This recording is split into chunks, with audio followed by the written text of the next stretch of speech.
না, এটা তো আমি বলি, সে যে তথাকথিত মানবতার ফেরিওয়ালা সেজে বিভিন্ন মানুষকে প্রতারিত করে তাদেরকে এই কিছু বৃদ্ধ, অনাথ এবং তারা মানসিকভাবে ভারসাম্যহীন এই সকল লোকদেরকে পুঁজি করে তিনি যে বিভিন্ন জায়গা থেকে যে টাকা কামাচ্ছিলেন, এই টাকাগুলো তার অ্যাকাউন্টে জমাই হচ্ছিল, বাট সে কিন্তু কোনো টাকাই খরচ করছিলেন না, তাদেরকে চিকিৎসা সেবা দিচ্ছিলেন না। সেই কারণে তা আরও অনেক তথ্য আমরা পেয়েছি, এটা ভয়াবহ তথ্য, লোমহর্ষ ঘটনা, সেগুলো আমরা পরে বলবো, তদন্ত চলছে। আমরা একজন বিশিষ্ট ব্যক্তিকে আমরা আমরা পেয়েছি, সে আমাদের কাছে কালকে আসছিল, তার নাম আলহাজ শামসুল হক, ফাউন্ডেশনের কর্ণধার। সে তাকে আমরা রিকোয়েস্ট করেছি যে আপনার তো ফাউন্ডেশন আছে, সে ফাউন্ডেশনটা দিয়ে আপনি যে আপনার ওই যে তথাকথিত মাদক সেবক যে মানে মিল্টন সমাদ্দার, তার যে আশ্রম ওল্ড অ্যান্ড চাইল্ড কেয়ার, এই আশ্রমের বাচ্চা বা অনাথ বা বৃদ্ধ যারাই রয়েছে তাদের জন্য খাওয়া দাওয়া চিকিৎসার সামগ্রী ব্যয়ভার বহন করে, এবং সে আমাদের কাছে সম্মত হয়েছেন এবং সব কিছুর ব্যয়ভার নেবেন, এবং সেখানে কন্টিনিউয়াস একজন ডাক্তার রাখবেন, তাদেরকে চিকিৎসা সেবা দিবেন, এবং যা খরচ হবে তিনি আমাদের কাছে স্বীকার করেছেন উনি তার শামসুল হক ফাউন্ডেশন থেকে সব ব্যয়ভার বহন করবেন। যেহেতু আপাতত এরা আছে, আপাতত আমরা মানে শামসুল হক ফাউন্ডেশনের যে কর্ণধার, তাকে আমরা বলেছি উক্ত ফাউন্ডেশনের বৃদ্ধ বয়স্ক যারা রয়েছে তাদের প্রয়োজনে একজন ডাক্তার নিয়োগ করে সেখানেই রাখবেন আপাতত, তারপরে আমরা অন্য চিন্তা ভাবনা হয়তো করব।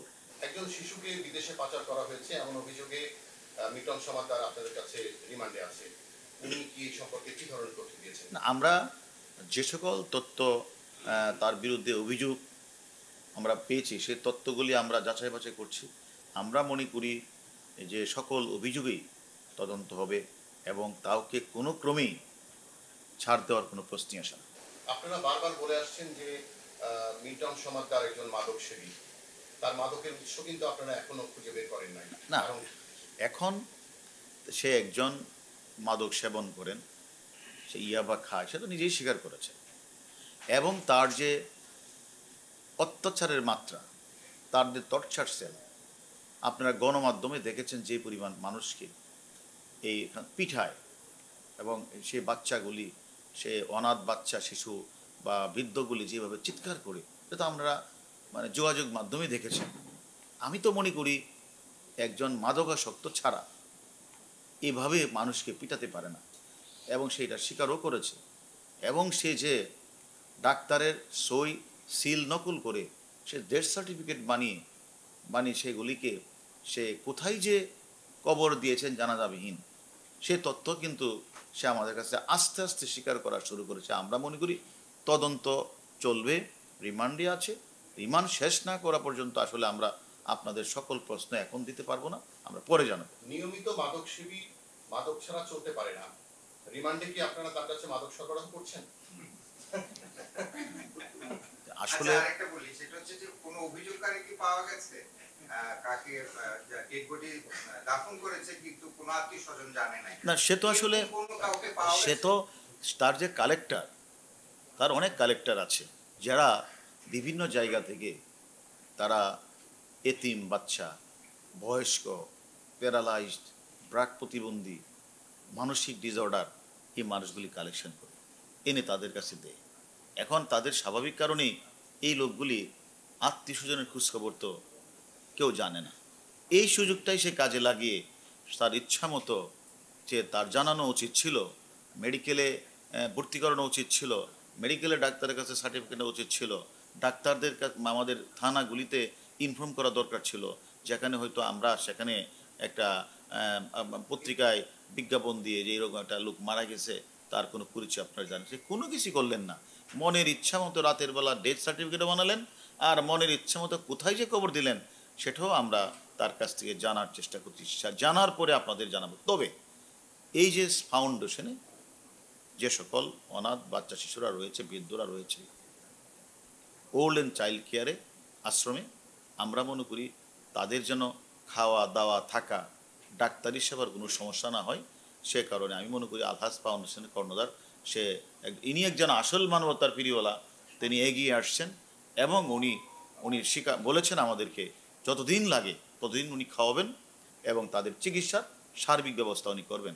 আমি মনে করি আরও সমাজে যদি এরকম কোনো মানবতার ফেরিওয়ালা থাকে, ওই যে মানে মাদকসেবী মিল্টন সমাদ্দারের মতো না, অরিজিনাল যারা ফাউন্ডেশন মানুষের সেবা করার ব্রত নিয়ে আসে, আমি মনে করি আমি মনে করি এই বাচ্চা শিশুগুলি, এই এতিম বা অটিজম বাচ্চা বা অটিজম মানুষগুলি অনেক সুবিধা হবে।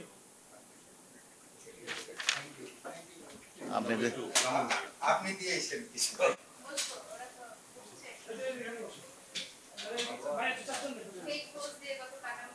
ছবি দাও, এই ছবিটা নাও মাহফুজ।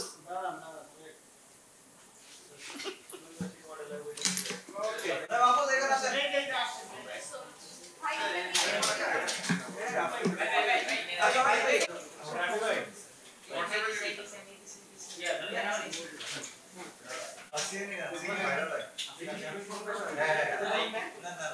বলো বলো।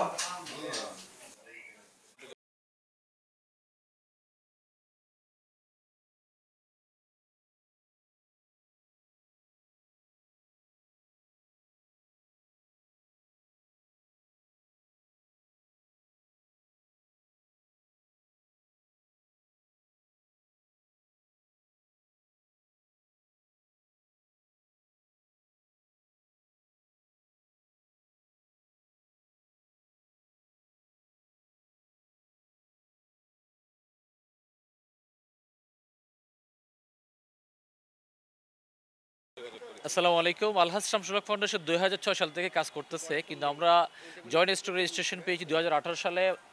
তারপরে এনজিও রেজিস্ট্রেশন, যেটা হচ্ছে মাননীয় প্রধানমন্ত্রীর কার্যালয়ে অধিভুক্ত, এনজিওতে রেজিস্ট্রেশন পেয়েছি 2019-এ।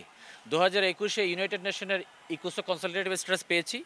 তো আমি আপনাদেরকে মিডিয়াকে আন্তরিক ধন্যবাদ জানাচ্ছি। আপনাদের মিডিয়ার কারণে কিন্তু আমরা কিছু কিছু নিউজ পেয়েছি এবং একই সাথে ডিবির যিনি চিফ প্রধান হারুন স্যার, উনি খুব কনসার্ন এই বিষয়ে যাতে বাচ্চাদের কোনো অসুবিধা না হয়। হারুন স্যারের খুব অনুরোধ এবং উনি কনসার্ন বয়স্কদের যাতে খাওয়া দাওয়া চিকিৎসার কোনো ধরনের ব্যাঘাত না ঘটে। তো এই বিষয়টা হয়েছে একটা মিলন হয়ে গিয়েছে। আপনারা যে নিউজ করেছেন, একটা নিউজ চ্যানেল, ওনারা গতকালকে দুপুরে খেয়েছিল ওই ভাত খাওয়ার যে কথাটা ছিল, ওরা ওই খিচুড়ি না খেয়ে ওরা খেয়েছিল কি চার মুড়ি। তো ওইটা দেখে আমাদেরও মনের মধ্যে ব্যথাটা অনুভব হয়েছে। প্রধান যখন হারুন স্যার জানিয়েছে, সাথে সাথে এটা আমরা অন্তর থেকে সম্মত হয়েছি এবং আমরা চেষ্টা করব ওদের আগামীতে যাতে খাওয়ার দাওয়ার চিকিৎসা কোনো অসুবিধা না হয়। এবং আপনাদের জ্ঞাতার্থে জানিয়ে রাখি, গতকালকে দুপুরে আমাদের অনুমোদন হওয়ার পরপরই চাইল্ড অ্যান্ড ওল্ড কেয়ারে যে সেবা দেওয়ার ওইটা অনুমোদন হওয়ার পরপর গতকালকে দুপুরে আমরা কিন্তু ওখানে গিয়েছি। মিরপুরে আমরা গিয়েছি প্রথমে, সেখানে সরজমিন ওদের যে মাছ মাংস কাঁচা বাজার এবং বাচ্চাদের দুধ, তারপরে আরও বিষয় যেগুলো ছিল প্যাম্পার্স ডিম যেগুলো শর্টেজ ছিল, ওগুলোর সাথে সাথে ওদের স্টাফকে নিয়ে বাজার থেকে নতুন বাজার থেকে আমরা কিন্তু কিনে দিয়েছি। সেখান থেকে আমরা পৌঁছেছি কোথায়, আরেকটা যেই ওদের আশ্রম আছে সাভারে, ওই সাভারে গিয়ে আমরা ওদের জন্য যা যা দরকার ওগুলো কিনে দিয়েছি। এবং আজকে থেকে ফাউন্ডেশনের একজন লোক সার্বক্ষণিক ওখানে থাকবে, যেহেতু কিছু কিছু কাঁচা বাজার আছে যেগুলো প্রতিদিন কিনতে হয়। তো আলহাজ শামসুল ফাউন্ডেশনের পক্ষ থেকে একজন প্রতিনিধি সেখানে থাকবে ইনশাল্লাহ। তো আমরা প্রত্যেকের কাছে দোয়া চাই যাতে এই বৃদ্ধ মানুষদের এবং বাচ্চাদের সেবার যাতে কোনো ধরনের অসুবিধা না হয়। আপনারা যেহেতু ভিজিট করেছেন দুইটায়, আমাদের একটু জানাবেন এই দুইটাতে মোট কতজন আছে এখন বৃদ্ধ এবং আচ্ছা, আমরা প্রথমে যে গিয়েছিলাম মিরপুরে, সেখানে আমরা দেখেছি 11 জন নারী, 8 জন পুরুষ, বাচ্চা 5 জন, ওদের স্টাফ ছিল 15 জন। তো এই টোটাল প্রায় 39 জনের জন্য আমরা বাজার সাথে করে দিয়েছি। এবং যেটা সাভার আমরা গিয়েছি, সেখানে হচ্ছে 52 জন পুরুষ, তারপর 53 জন নারী আমরা সরজমিনে পেয়েছি, 105 জন। তারপরে একই সাথে ওদের চাইল্ড অ্যান্ড ওল্ড কেয়ারের যে স্টাফরা রয়েছে ওদের সংখ্যা হচ্ছে 40 জন, আর ছোটো ছোটো বাচ্চা আছে 28 জন।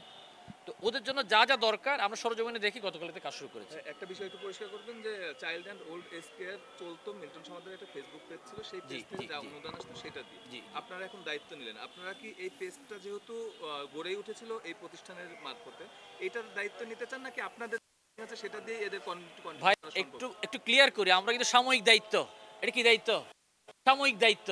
আমরা কিন্তু পুরোপুরি আমরা চাই না একজন মানুষ একটা প্রতিষ্ঠান করছে, কিন্তু এটা সাময়িকদের, যেহেতু এই মুহূর্তে আশ্রমের এই মানুষগুলো অসহায় মানুষ, এগুলো আপনাদের মনে যে ব্যথা, দেশবাসীর মনে যে ব্যথা, আমাদের মনে সেই ব্যথা। তা আমরা বিসমিল্লাহ বলে আমাদের ফান্ড থেকে এটা কার্যক্রম শুরু করেছি। কালকে একই প্রশ্ন কিন্তু আমাদেরকে এখান থেকেও জানানো হয়েছিল যে আপনারা এটা কতদিন চালাবেন। আমরা বলেছি এই রিজিকের মালিক তো আল্লাহ, আমরা বিসমিল্লাহ করে শুরু করি। আপনারা হয়তো জানেন এই চট্টগ্রাম আলহাজ শামসুল হক ফাউন্ডেশনের মেহমান একটা রয়েছে 2020 সালের সেই সময় থেকে আমরা যে শুরু করেছিলাম, কয়েকদিন হয়তো চালাবো, ওই দিন চিন্তা ছিল 1 বছর 2 বছর 3 বছর, আজকে 4 বছর চলতেছে। তো রিজিক কোনো ধরনের থাকে না, আল্লাহ তাআলা কোনো না কোনো এটা চালিয়ে নিয়ে যায়। ফাউন্ডেশনের নিজস্ব ফান্ড থেকে শুরু করেছি, ভবিষ্যৎটা ইনশাআল্লাহ আল্লাহ তাআলা চালাবেন ইনশাআল্লাহ। আচ্ছা, আপনাদের ফাউন্ডেশনটা কিসের অর্থায়নে ফাউন্ডেশনটা আসলে ফাংশন কি? Alhaj Shamsul Haque foundation food, shelter, education, emergency relief নিয়ে কাজ করে। আপনারা আমাদের যেই পেজ আছে, ফেসবুক পেজ, সেখানে আমাদের কাজগুলো দেখবেন। একই সাথে আমাদের কিছু ডোনার অর্গানাইজেশন রয়েছে, বিশেষ করে আশ ফাউন্ডেশন ইউএসএ, আমেরিকাতে রেজিস্টার্ড একটা অর্গানাইজেশন রয়েছে, ওটার আমি সভাপতি। তো ওটার আন্ডারে আবার বিদেশে আমরা কিছু কাজ করি। সম্প্রতি গাজাতে আমাদের কাজ চলতেছে এবং একই সাথে তুরস্ক, মরক্কোতে এই আশ ফাউন্ডেশন কিন্তু অংশগ্রহণ করেছে আর কি। মানে যদি প্রয়োজন হয় আপনাদের লং টার্ম এটা দেখার, আপনারা ক্যাপাবল কিংবা আপনাদের আন্তরিকতা আছে কিনা? আমাদের আন্তরিকতা হচ্ছে যতদিন লিন্টন সমদ্দারের সমাধান না হয় বা সরকারের পক্ষ থেকে, প্রশাসনের কাছ থেকে কোনো কিছু কনফার্মেশন না আসে, আমরা এটা বলবো না। এটা আমরা আজীবনের জন্য নিয়েছি, আমরা এতদিন চালাবো। আমরা বিসমিল্লাহ করে কাজ শুরু করেছি।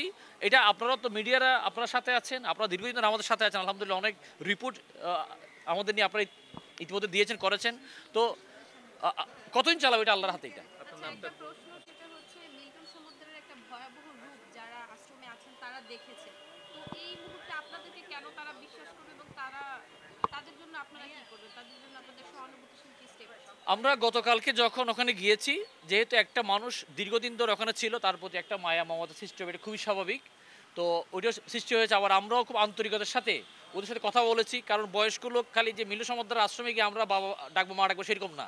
আমরা দীর্ঘদিন ধরে এই পথপ্রান্তের মানুষজনকে নিয়ে কাজ করি।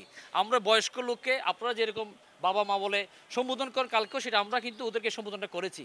হয়তো ইনশাআল্লাহ সব কিছু আল্লাহ তাআলার হাতে। আমাদের ফাউন্ডেশনের সেবার যেই আন্তরিকতা, এটা দেখে তারা হয়তো বা আমাদের জন্য দোয়া করতে পারবেন, কিন্তু কতটুকু কি করবেন সেটা আমরা এখন জানি না, সময় বলবো। আপনার নাম আর আপনার পরিচয়? আমার নাম হচ্ছে ইঞ্জিনিয়ার মোহাম্মদ নাসিরউদ্দিন, আমি আলহাজ শামসুল হক ফাউন্ডেশনের ফাউন্ডার চেয়ারম্যান। Thank you.